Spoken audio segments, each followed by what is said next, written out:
Hello everyone, it is match day, which means there's tension in the air, one small step away from a European final. Amazing to get there unbeaten if we do it, and also amazing achievement if we win it.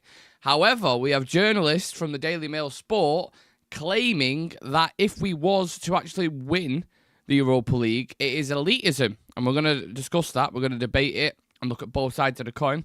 We also have quotes coming out from Ruben Amorims' press conference ahead of tonight's game. We've got some positive news surrounding Matheus de ligt, and also Marcus Rashford pushing for Barcelona again. Will he get his move? So we are going to switch screens immediately, Shreyas, and we're going to play the clip for the viewers, live viewers, or whether it's people watching later on. So let's give this clip a watch. It's elitism in its purest and dirtiest form. If you win the Europa League this season, you go straight into next season's Champions League. You don't even go into the qualifiers, you go into the group stage. And I think that is fundamentally wrong and unfair. And I'm talking specifically about clubs like Brighton and Brentford and Fulham, to start chipping away at that glass ceiling that we know has been there in the Premier League for so long, only to find one of the game's traditional elite clubs has got a route into the Champions League. Tottenham and United have bombed in the league. There should be no reward. It's absolutely wrong. It's a kick in the nuts for teams who are progressing in the Premier League. There's no justification at all for a Europa League winning club to be handed a free pass and all the money that comes with it into European football's elite competition. It's elite. So that is Ian Ladyman and Chris Sutton, I think it is, on the Daily Mail Sport. And I just thought it was interesting. Came across that clip, I think it was last night, and I thought it would be an interesting debate topic for people joining us or joining us later, and me, myself, and Shreyas. But I thought it's funny calling it elitist is ironic in my opinion, Shreyas, because I thought about this deeply, Ryan. I've done a bit of research on journalists as well. Winning a European competition to qualify for the higher European competition is literally the opposite of entitlement. You are earning that through results, not reputation. That is sporting merit, quite literally, at its purest. And winning the Europa League is the way of earning your way up. You know, you're beating teams in the group stage, you're beating teams in the knockout stages, and then your advances. There's no free pass kind of involved in that. It's a reward for being the very best in a really tough European competition, despite, I know it's not as tough this season because teams don't drop down, but there's still some decent teams in there. So what should just give us your first initial thoughts on this whole kind of debate that's ongoing at the minute?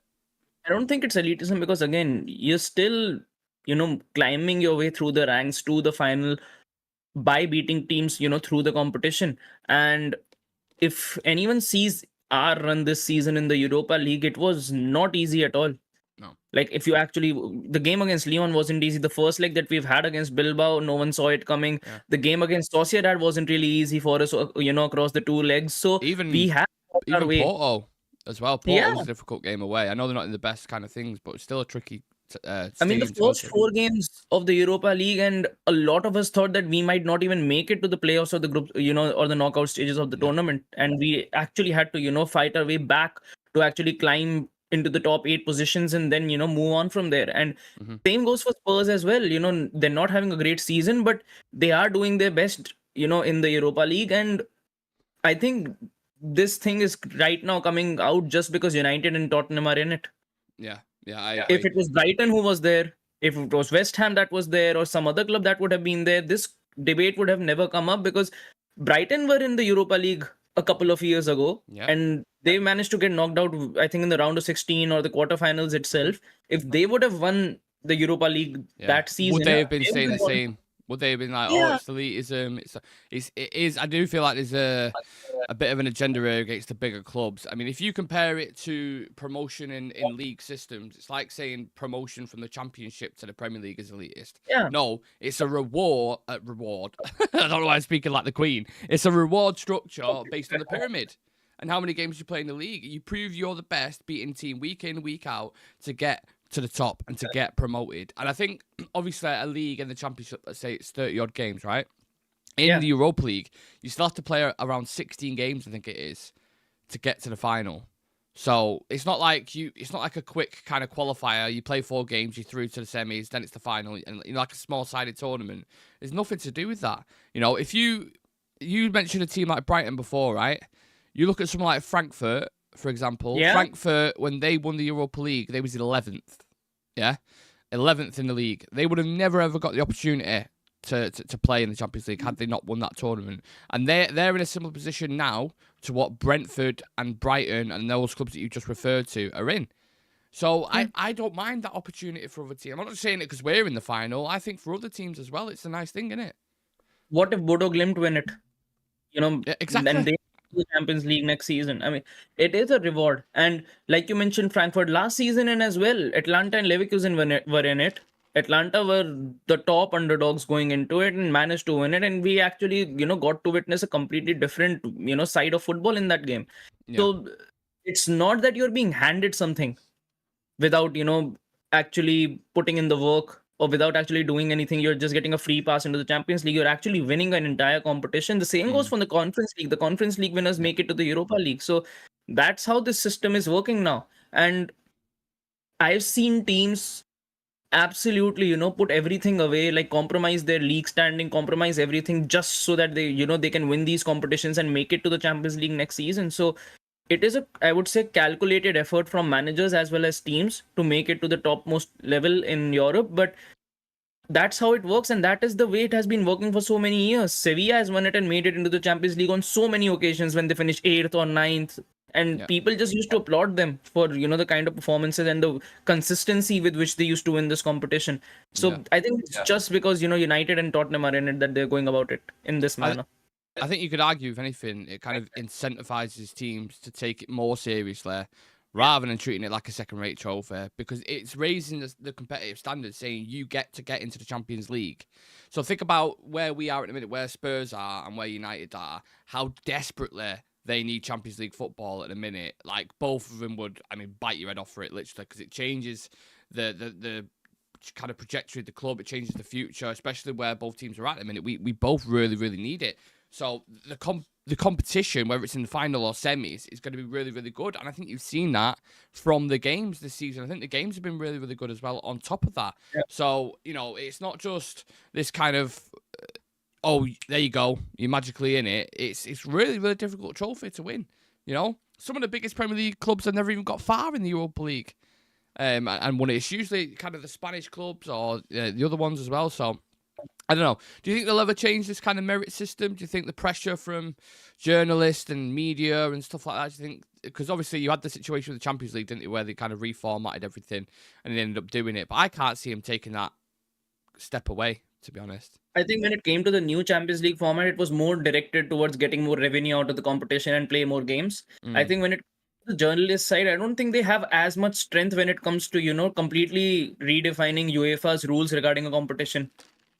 I've never seen it happen that because of a certain journalist pressure, UEFA have actually done a turnaround in their policy and come up with something different. So I think it will stay the same.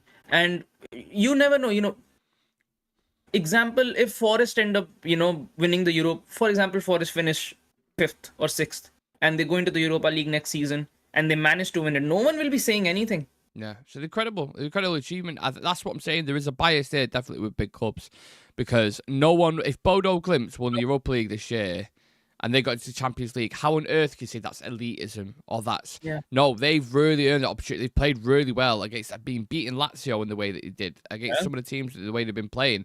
You played really well and they've earned it. So, I don't know, it was a weird one. Now, the journalist who was speaking on this, I mentioned at the start, he's from Daily Mail Sport. It's called Ian Ladyman, right?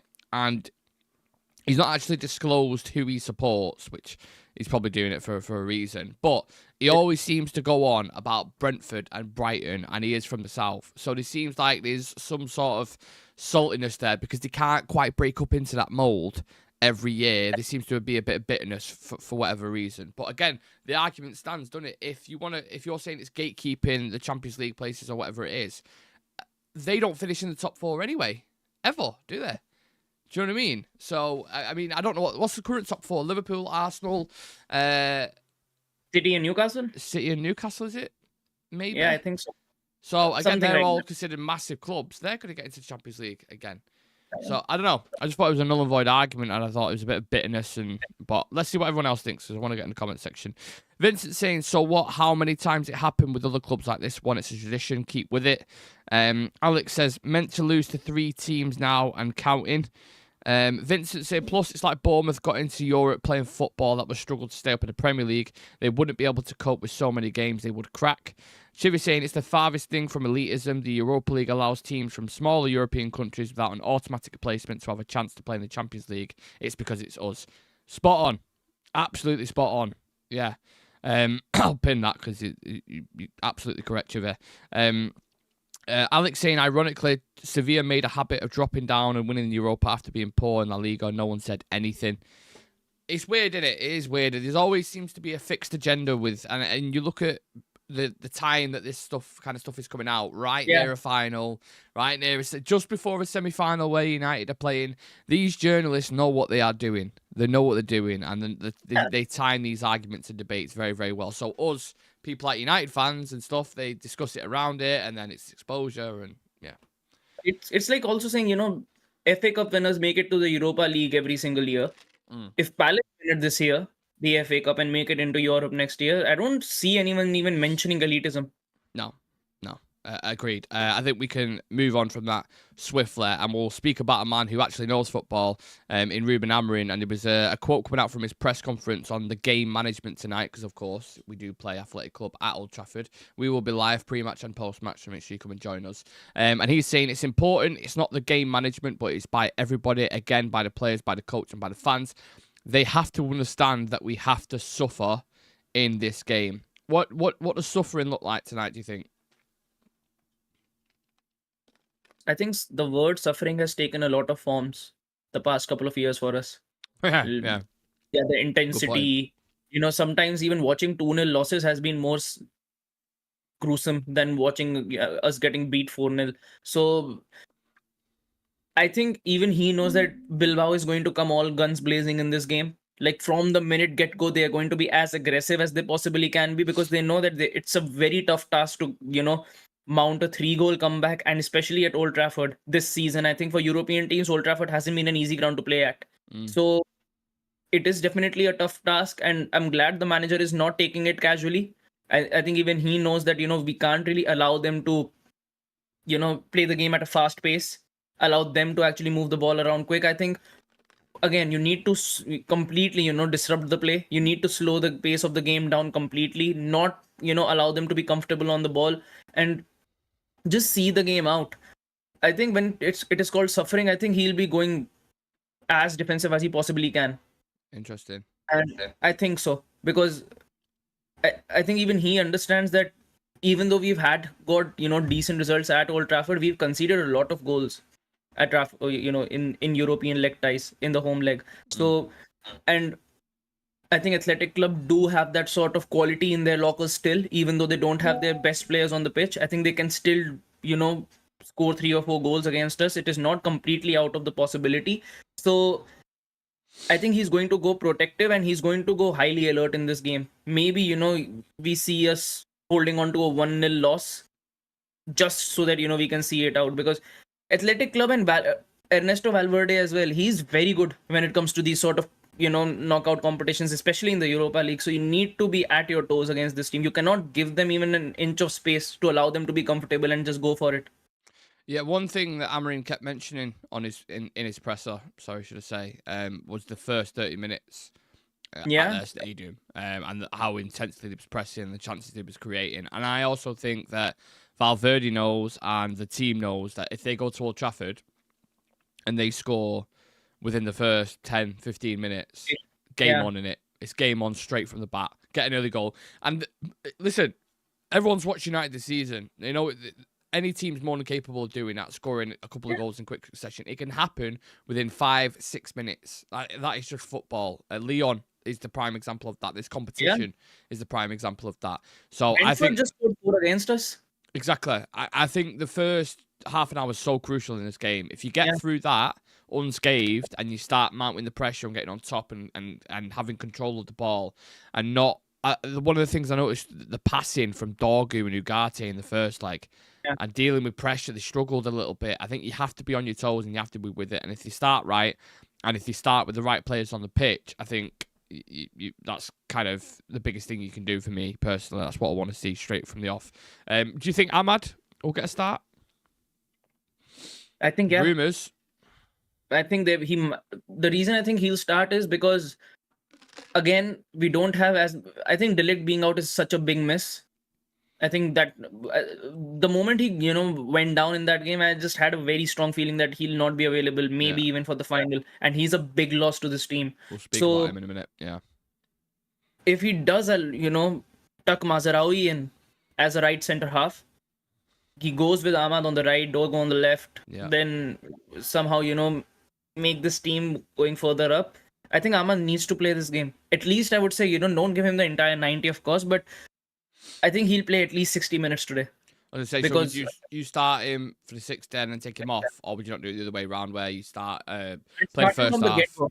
Yeah, I would start him from the get-go because, again, you can't allow Bilbao, like you mentioned as well, don't let them get an early goal. It either be competitive or either just completely, disrupt the game completely from the first 30 for the first 20 or 25 minutes, because it becomes quite tough, especially when a team is trailing already with 3 goals and they get an early goal.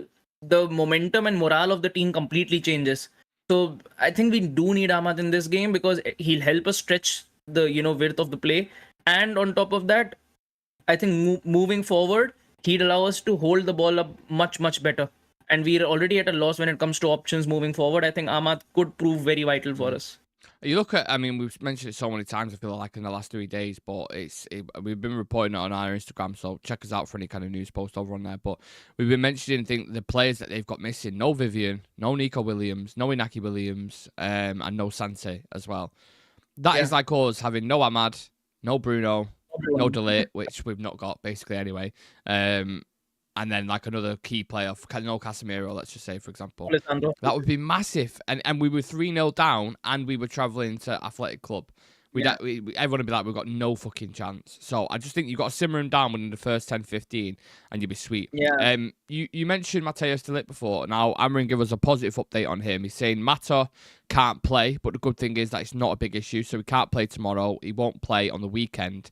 And then we'll see after that, step by step. So it looks like he may out for 1 week, 2 weeks, and he could be back. So, all the reports that were coming out, I've seen stuff like it's going to be out until next season and all this kind of stuff. The fact that it's only a couple of weeks is really good, isn't it? Because like you just said, it's been so important. Yeah, and I think he's been one of our most solid performers this season. Yeah. Look into it as an entirety. He's been immense for us. He's been a big leader in that back line, and I think our defense looks more sorted when he's in that defensive line as a centerpiece.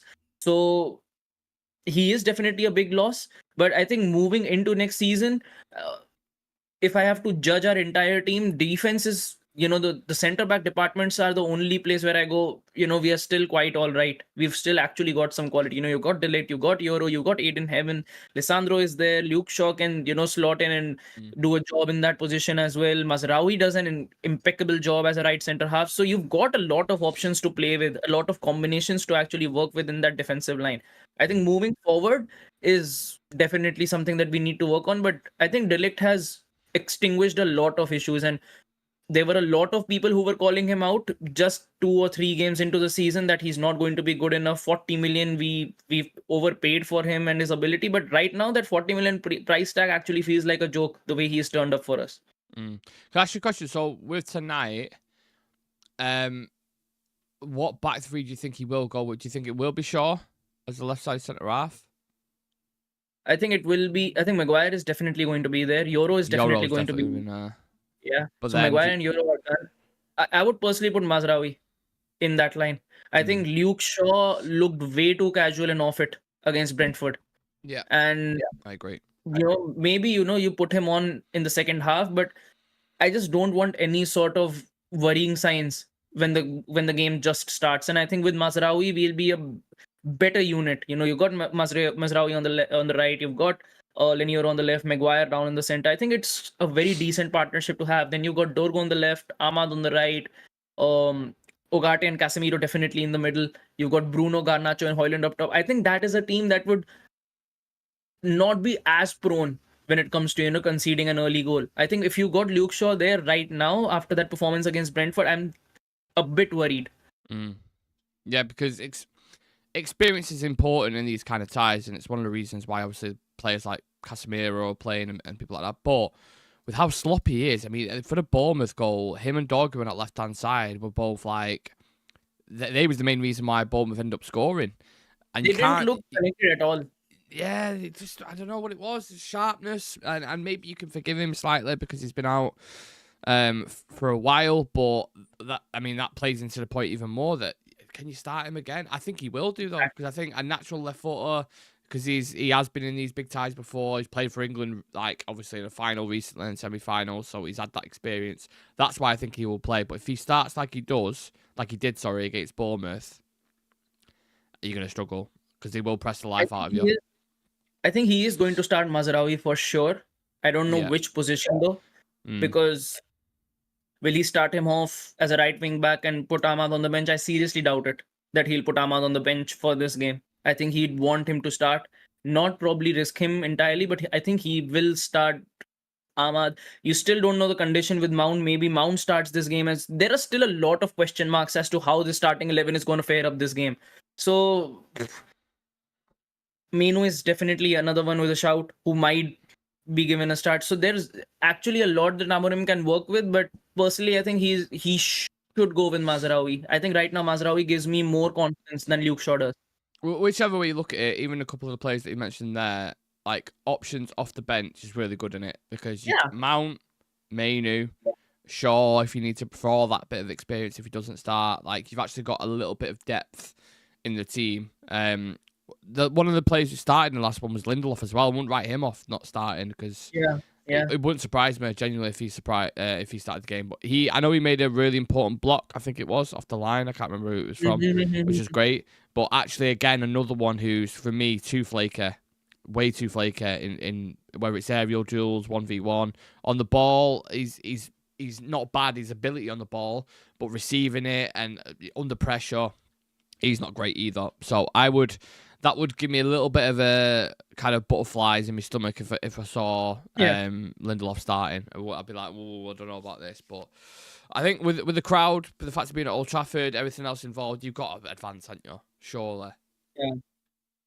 Is there any percentage of doubt of you that thinks we could fuck this up? There's never a never with United. Yeah. Either direction. Like, genuinely either direction. I mean, moving into that first leg at Bilbao, I thought maybe it will be a 1-1 draw or a 0-0 draw and we'll see it out at Old Trafford. No one saw us.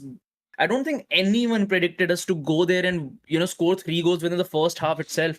And actually, second half, probably if luck was on our side, score a couple more. So United is a mixed bag. Yeah. And I've always said this, with this team, you can never be too confident. Agreed. They can throw away 3. They've already thrown away 3 and 2 goal leads a lot of times in the past couple of seasons. So don't take this game too casually. Don't be overconfident. Be as alert as you can, and just don't allow an early goal at all. Agreed. Vince is asking, so what's our team tonight then? I think I did, well, we'll probably agree on the same one. Onana, Yoro, Maguire, Mazraoui. We have the back 3. Then Ahmad, Ugarte, Cass, Dorgu, Bruno, Garnacho, Rasmus. Probably the lineup, wouldn't it? Alex saying, stop any momentum from Athletic Club by all means. Stupid name, by the way. Club's usually named after a place like Bilbao. Yeah, we had the same thing with Sporting, didn't we? When we had Amorim moving, it was like, is it Sporting CP? Is it Sporting Club? I don't know. It's a bizarre one. I feel weird calling them Athletic Club. It don't feel right. It feels bizarre. I like saying Athletic Bilbao. It sounds better. But maybe that's... God knows. My dad United saying, hi guys, normally I'd say play your own game, giving the opponent too much respect and being too defensive can be your undoing. I'm a bit reluctant to tell this United to do their thing though. Yeah, I get it completely. Yeah. For me though, I think I would tell the players, I think they have to start confident. I don't think you can really start in your shell, kind of like just ticking it around the back, because you'll invite pressure on. Don't invite pressure at all. Yeah, you have to just play your game out, attack like it's 0-0, not like stupidly attack and leave yourself open, but try and dominate the ball, try create chances and pin them back a little bit. Because once I think there's one goal in this. Sorry to cut you off there. There's one goal. Whoever scores it, that's the narrative of the game right there. If United score, the tie's dead. If Bilbao score, it's game on, and it's going to be nervy for the full 90 minutes. Simple as that for me. Yeah, and I think we need to be sure that at least in the first 15 to 20 minutes, we've got some good controlled possession on the ball. Because if the game starts and they've got like 70-80% of the possession, and it's still 20-25 minutes into the game, then there could be worrying signs. Agreed. Right, let's move on to this last story then of the afternoon. Marcus Rashford pushing for Barcelona. Rashford wants to move to Barcelona, and Pini Zahavi is handling the move as Rashford knows his relationship with Barcelona is strong. His camp says initial talks have already been held, although Barcelona do not want to comment on this. We had a situation again. We know there's interest from Barca because when that whole situation in January was thinking, we knew that it was either Villa or Barca that he was going to end up, or Dortmund, I think, were interested as well. And then Milan was, and his agent, his brother was doing the whole tour and all this kind of stuff. So there is interest there. I just wanted to say, if first and foremost, number one, if you was a Villa fan, you won't like this, would you? Because it sounds like he's doing everything he can to not stay at Villa. Do you know what I mean? Yeah, I mean, for a Villa fan, they wouldn't be happy at all because he's actually done a very good job there. In the time that he's been there, he's been popping up with assists and goals. He's formed a very good partnership with Asensio over there. So they actually looked like a very good pair in that Villa squad. And, again, you could actually see Rashford enjoying his football over there. Fans like him. The manager absolutely loves him. And I think as far as Emery is concerned, he wants Rashford next season in that Villa squad. So there are positive signs from Villa, but I think his heart is dead set on that move to Barcelona. Yeah. And keep hearing it, don't we? Keep hearing about it. Yeah, and for some reason he thinks it's possible, but I still think that even if he does move to Barca, there are three big worrying signs for him moving over there. One is his work ethic, because if you see the way Flick plays, he doesn't care if Lewandowski is 37 years old or 38 years old. Lewandowski presses the hell out of the other team as well, even at this age. You can't be too casual like he was at United that, he's just jogging around on the pitch. If he does that, he's off the team. So that is one big worrying sign. Second, the quality of attack that Barcelona have already got. Lamine Yamal is irreplaceable in that team. Rafinha is definitely irreplaceable in that team as well. You move to the striker department, and Lewandowski has just dropped a 40-goal season. And the backup... How old is he? 36, 37, something like that? Yeah.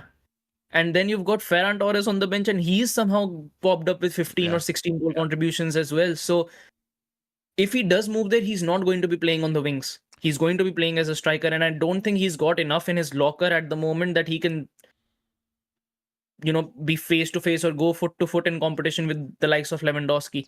So I don't know from which criteria he's looking at this move, but I don't think he'll be a regular starter, even if that move materializes. No chance. I first and foremost, I don't see him starting Rashford as a 9.